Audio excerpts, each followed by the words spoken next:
Colombia en el mundo en Colombia, con Laura Gil.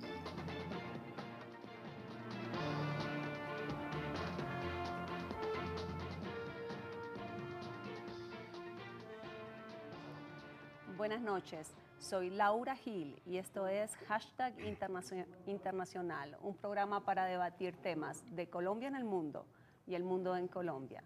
Nuestro hashtag para la noche de hoy es numeral Colombia CIDH. Bienvenidos.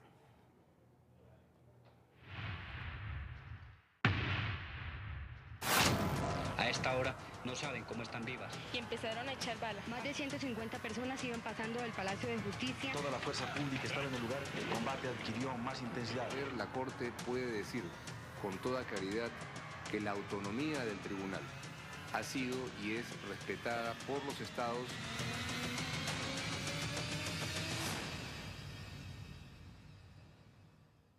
El 19 de noviembre de 2008, sección tercera del Consejo de Estado resolvió el recurso de apelación mediante sentencia de segunda instancia y declaró administrativa y patrimonialmente responsable a la Nación, Ministerio de Defensa, Fuerza Aérea Colombiana, por los perjuicios ocasionados a los demandantes por los hechos ocurridos el 13 de diciembre de 1998.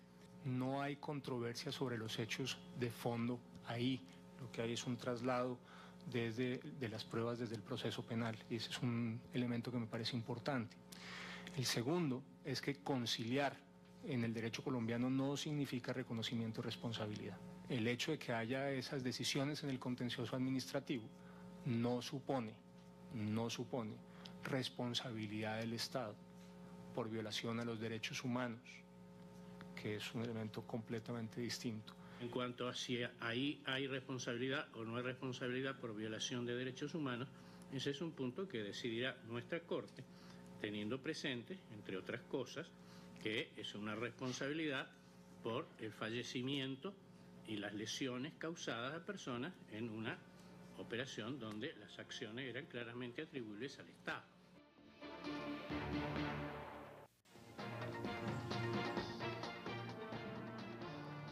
Lo que acaban de ver es un fragmento de la audiencia del caso Santo Domingo ante la Corte Interamericana de Derechos Humanos. El abogado que representaba a Colombia era nada menos que el controvertido Rafael Nieto, que hoy es el abogado defensor de Colombia en el caso del Palacio de Justicia. Vamos a hablar hoy de las defensas de Colombia, no solo de la defensa del caso del Palacio de Justicia.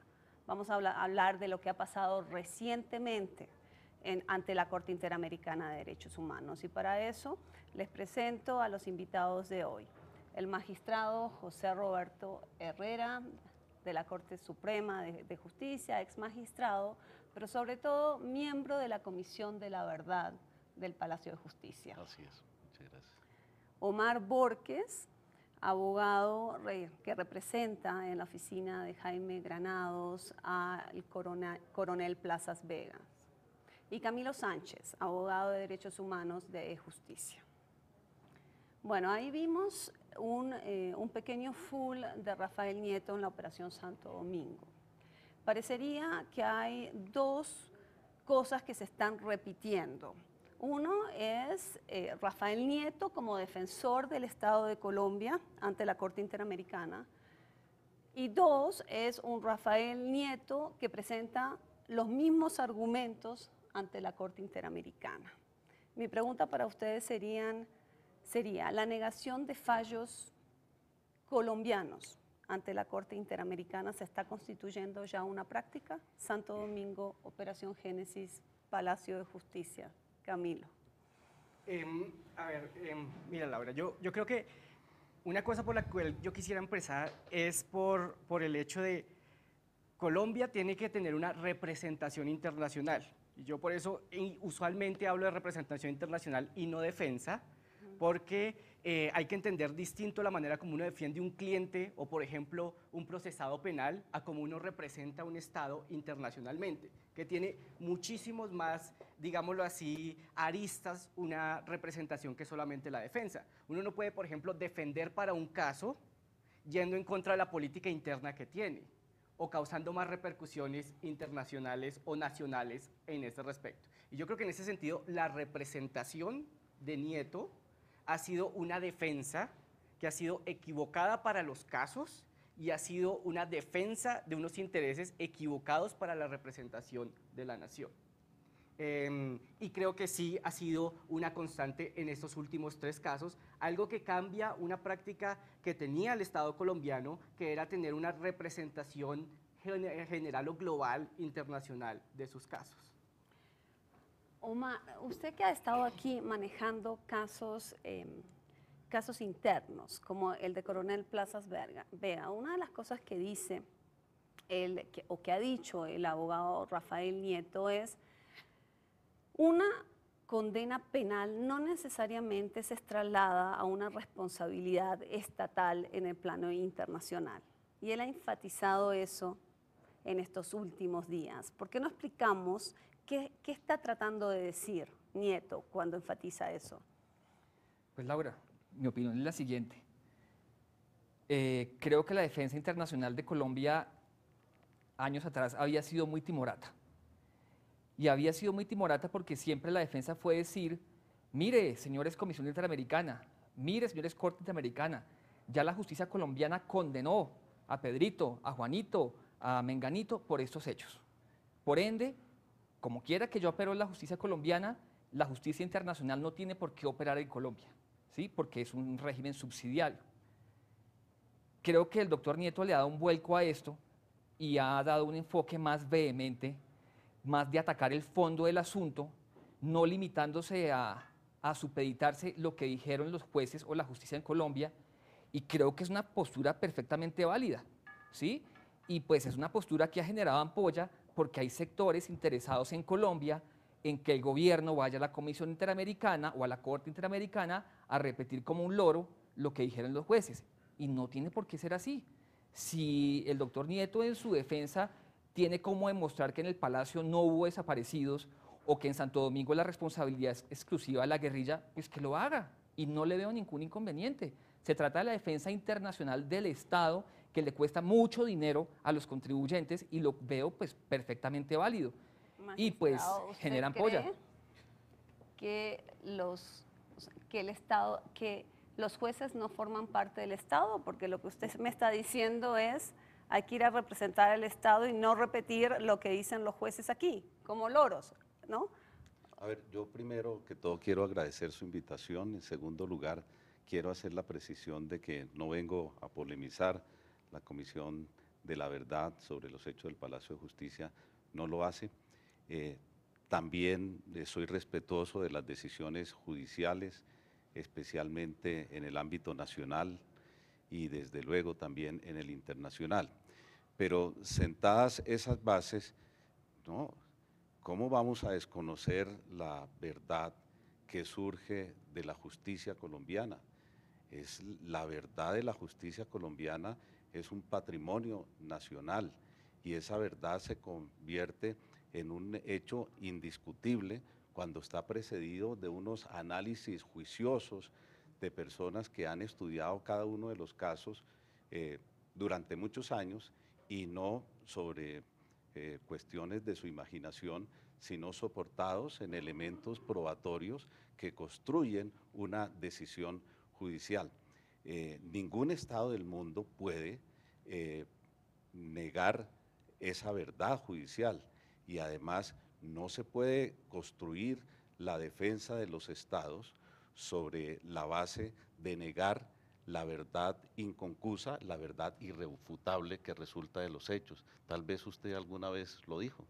Sí, varias veces en estos últimos días, pero mi pregunta sería: ¿ustedes conocen algún otro precedente de un Estado que haya asumido su representación o su defensa ante un tribunal internacional negando sus fallos internos?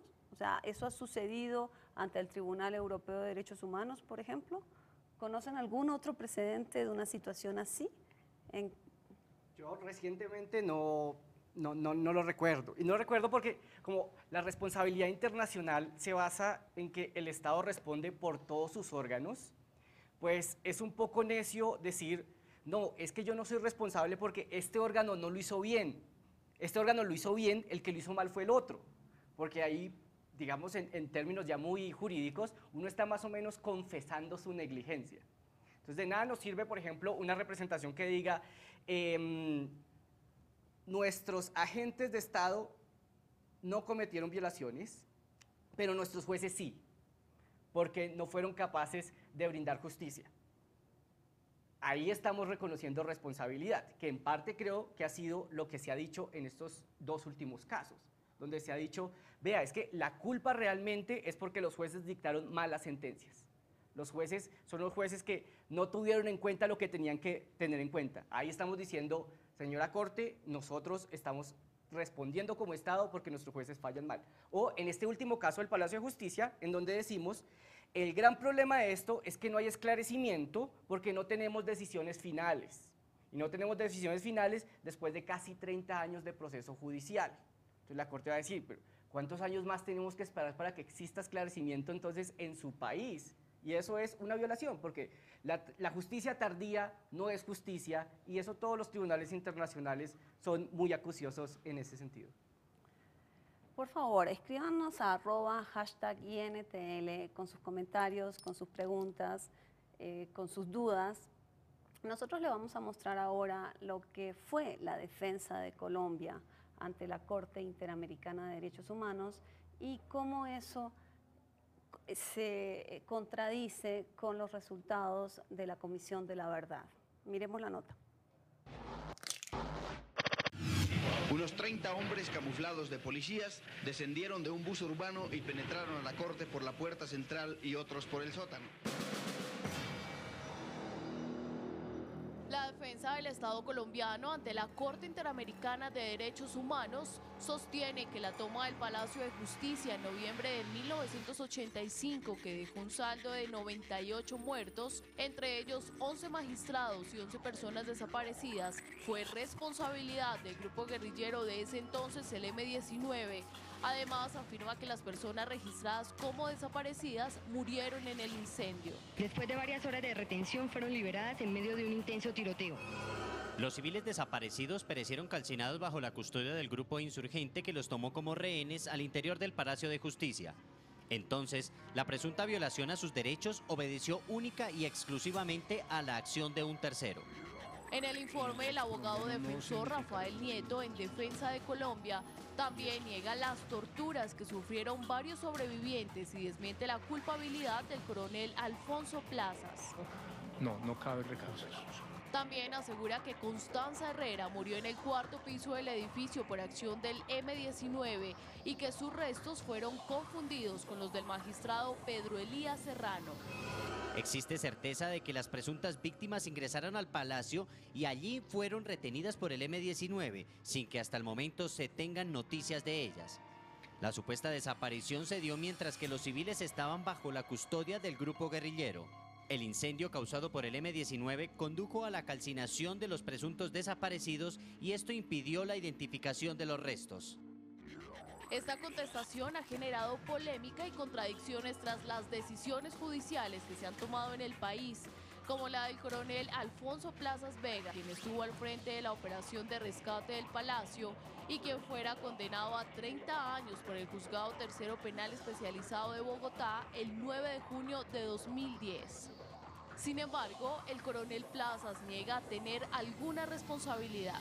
El comandante de la brigada entró a la operación y dirigió la operación y continúa dirigiendo la operación desde dentro. Yo saqué el vehículo para tomar una serie de determinaciones más sobre control de la ciudad. Otro caso de un alto oficial ante la justicia es el del general Jesús Armando Arias Cabrales, ex jefe de las Fuerzas Militares de Colombia y quien participó como comandante de la 13ª Brigada del Ejército de la operación de rescate del Palacio de Justicia.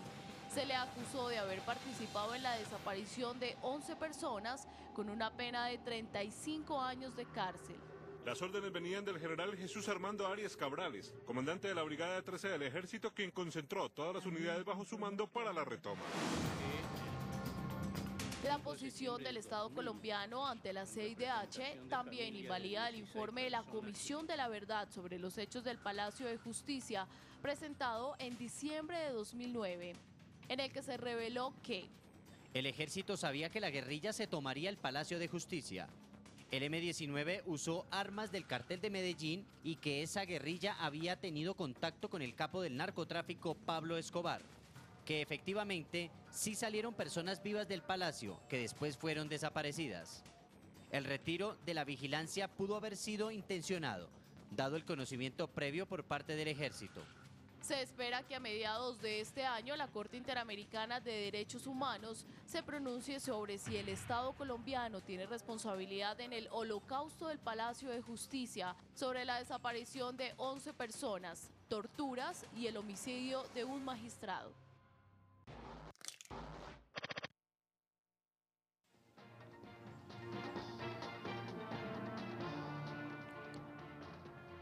Doctor Herrera, yo le iba a pedir que nos explicara cómo surge la Comisión de la Verdad, por qué surge y cómo trabajó. Bueno, muy bien. La Corte Suprema de Justicia, después de cumplidos 20 años de la tragedia del Palacio de Justicia, consideró que en el país se necesitaba una verdad sobre los hechos ocurridos. Porque había transcurrido mucho tiempo y había muchas dudas sobre qué era lo que en realidad había sucedido. Y especialmente también existió el clamor de muchas personas que fueron víctimas de esas acciones del grupo guerrillero y de la respuesta estatal, y no hubo perfecta claridad sobre los mismos. Sobre todo muchos seres no supieron qué pasó con sus hijos, entonces no sabían cuál había sido el paradero de ellos, y especialmente en el derecho internacional humanitario, la verdad es un patrimonio no solamente de las víctimas, sino de la sociedad entera. Entonces, la Corte consideró que el país necesitaba hacer esa catarsis, ¿no? Y hacer un estudio detenido sobre una tragedia que arrojó nada menos que más de 100 víctimas, la destrucción de lo que se consideraba el templo de justicia, la muerte de muchos magistrados y la desaparición de personas que no se sabía si habían muerto o por el contrario, pues estaban vivas durante tanto tiempo.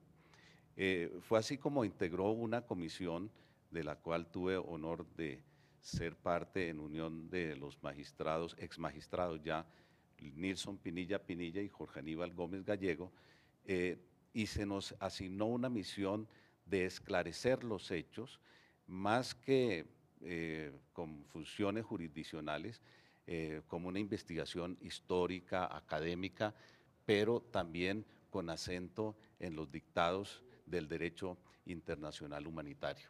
Y nosotros trabajamos, por cierto, ad honorem, porque ya no éramos magistrados de la Corte, y tal vez por la condición de expresidentes de los tres, consideró la Corte que podíamos desempeñar un trabajo satisfactorio para el país.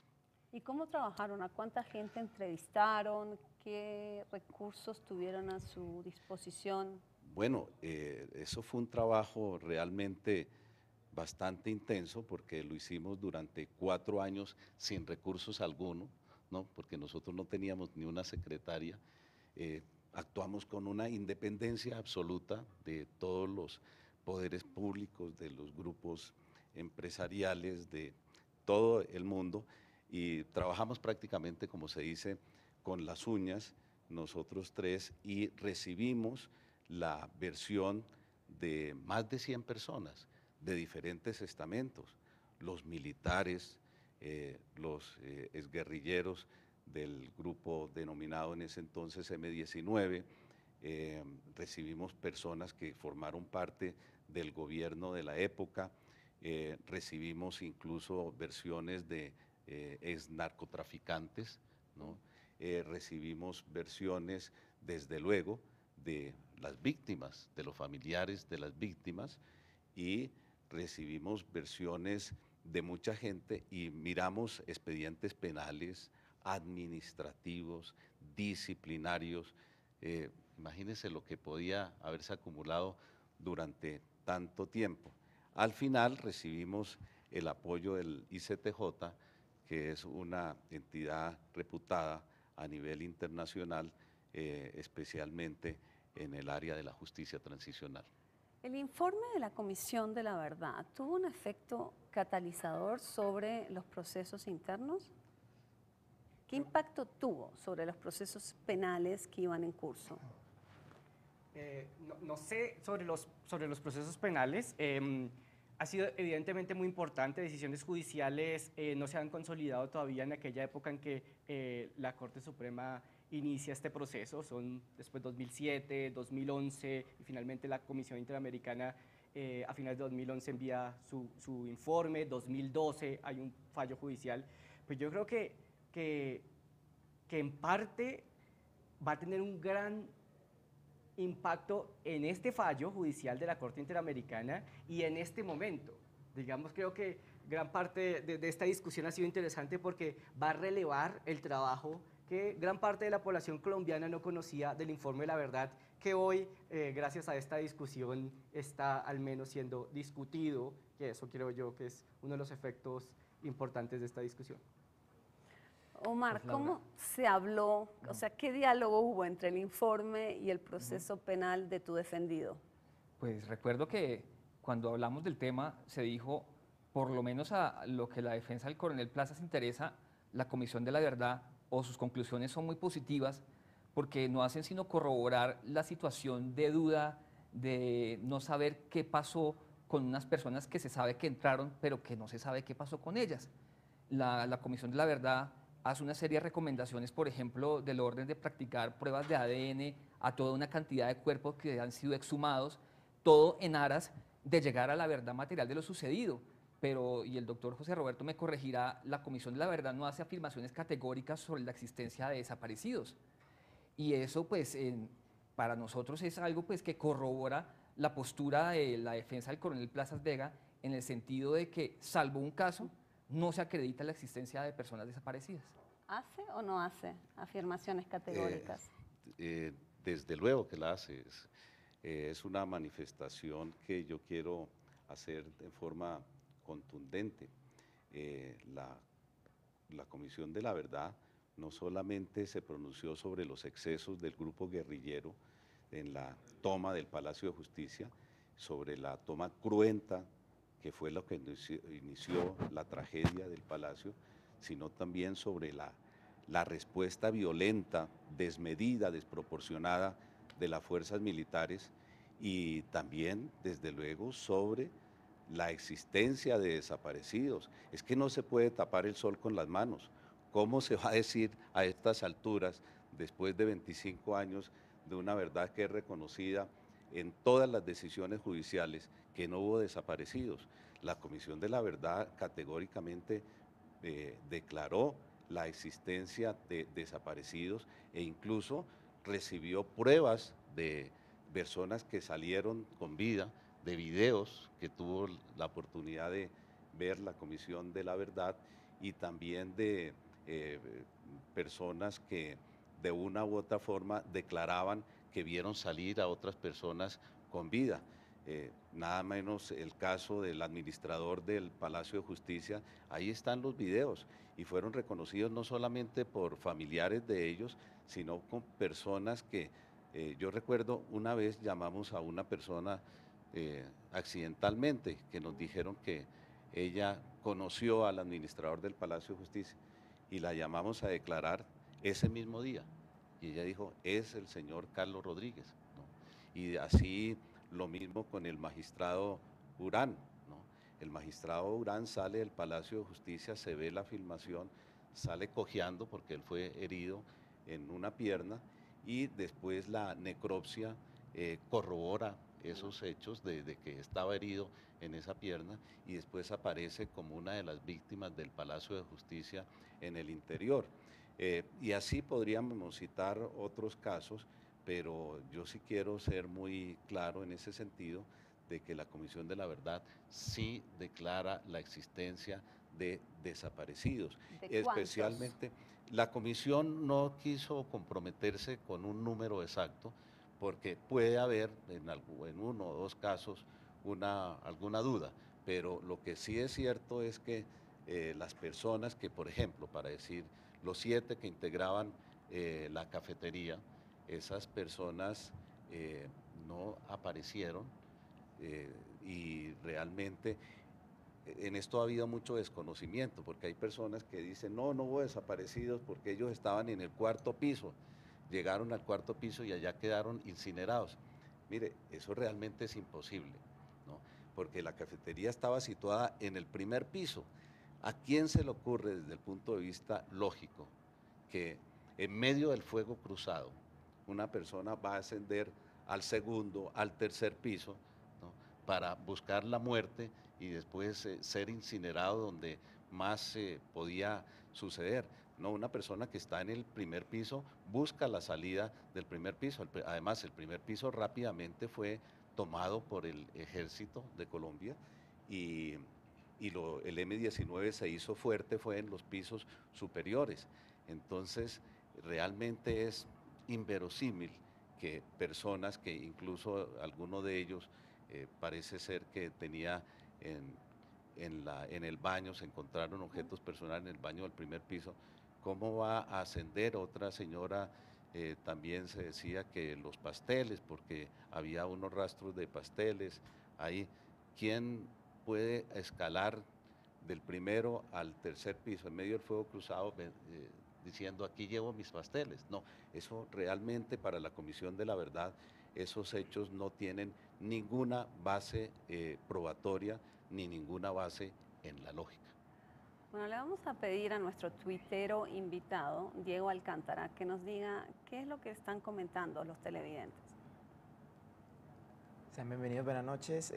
Nos informa César Patiño López, una anotación: las familias que aún tienen familiares desaparecidos por el atentado en el Palacio de Justicia piden justicia. Fernando 1836 nos hace una pregunta: ¿por qué el ejército es el que define la estrategia jurídica del Estado colombiano ante la Corte? Perfecto, con esa guardamos esa pregunta, pero sí la tenemos que responder. Yo quería hacerles una pregunta sobre lo que dijo Omar. Omar dijo una cosa que yo creo que es un sentimiento, si no mayoritario, muy repandido, o sea, muy evidente entre muchos sectores, de que la defensa colombiana es una defensa timorata, que no se atreve a negar, digamos, hechos ante la Corte o incluso ante la Comisión Interamericana. Se lo he escuchado a mucha gente. La gente habla en las redes sociales de complejo ante la Corte. Si no era esta la defensa, ¿cuál debería haber sido la defensa? Pues creo yo que en general el Estado colombiano, usualmente en los 13 casos que se han fallado hasta el momento en la Corte Interamericana, ha tenido un gran problema de investigación. Entonces nunca ha tenido una versión oficial para contestar o para contrastar con los hechos que le presentan. Porque uno tiene que construir una argumentación basada en una investigación. Y en parte casi todos los casos en la Corte Interamericana el Estado llega a decir: es que no he investigado, deme más tiempo, como en este caso. Yo solo llevo 27 años investigando, necesitamos terminar los procesos. O en muchos otros casos donde ha habido, qué sé yo, el caso Cepeda, años y décadas en los cuales no ha surtido investigación, entonces no hay una verdad para confrontar con esos hechos. Un Estado tiene, creo yo, dos formas de representarse internacionalmente. La primera es decir, esto no se cometió, o la segunda es decir, esto, a pesar de que se cometió, yo lo solucioné internamente. Y como el sistema internacional es subsidiario, pues no habría necesidad de que subsidiariamente ustedes lo estuvieran viendo. Y el Estado colombiano, en todos sus casos, mezcla un poco los dos hasta contradictoriamente. Como en este caso del Palacio de Justicia, en donde se dice: Corte, usted no tiene ninguna competencia porque ya el Consejo de Estado hizo unos fallos. Y después dice: no, pero es que los fallos del Consejo de Estado no quieren decir ninguna responsabilidad. Entonces, de manera contradictoria se intentan mezclar las dos cosas y ahí creo yo que hace parte de la discusión de Colombia, y es que como no existe esclarecimiento, pues no hay... Pero lo que sí está claro es que el sistema interamericano exige un agotamiento de recursos internos, ¿verdad? Así es. Así es, ¿no? Entonces, aquí no era posible decir, el caso está adelantándose y no se han agotado los recursos internos, porque la justicia se está entendiendo y porque mecanismos extrajudiciales como la Comisión de la Verdad funcionaron y produjeron un resultado. ¿Por qué este caso terminó, Camilo, en el sistema interamericano? Creo yo que, ¿por qué las víctimas llevan el caso al sistema interamericano? Yo creo que, en mi opinión, creo que lo que dicen es, nosotros después de 30 años no sabemos qué pasó, después de 30 años no hay responsabilidades y después de 30 años vivimos día a día que nos nieguen y que nos humillen. Pero ¿por qué la comisión, digamos que es la etapa previa, ahora les explicamos a los televidentes cómo funciona un caso en el sistema interamericano, por qué la comisión no dice dejémosle la oportunidad a la Comisión de la Verdad que produzca su informe, al sistema judicial colombiano que produzca sus fallos? ¿Por qué no lo hizo? Porque hay un plazo razonable para investigar. La petición se presentó originalmente en 1990 y el informe lo hace la comisión en 2011. 21 años internacionalmente buscando. Hay gran parte de la contestación de la demanda del Estado dice, es que hubo un momento en que juntaron dos etapas y eso nos impidió defendernos. Eso ocurrió en 2004 y entre 2004 y 2011 el Estado no dijo nada. 7 años esperó para que pasara el tiempo, para que la situación se marchitara, para luego decir, no, pero es que déjenos terminar de investigar. Entonces ahí creo que es una situación, creo yo, inexcusable. Y en ese caso, y creo que, volviendo al tema inicial, creo que toda la discusión de radio, de televisión, de prensa, que ha salido en estos últimos 2 días, demuestran, creo yo, que las víctimas tienen toda la razón. Demuestran que no se ha esclarecido nada, porque acá estamos debatiendo todavía qué fue lo que sucedió, si ocurrió o no pasó. Segundo, que no ha habido responsabilidades.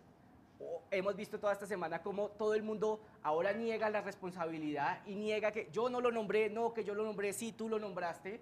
Y tercero, muestra que las víctimas siguen siendo no solamente negadas, sino humilladas. Hay una parte de la contestación de la demanda que sinceramente es muy dolorosa, en donde el Estado colombiano dice, no, y este señor, además, empecemos por decirlo, no era magistrado, era un simple abogado auxiliar.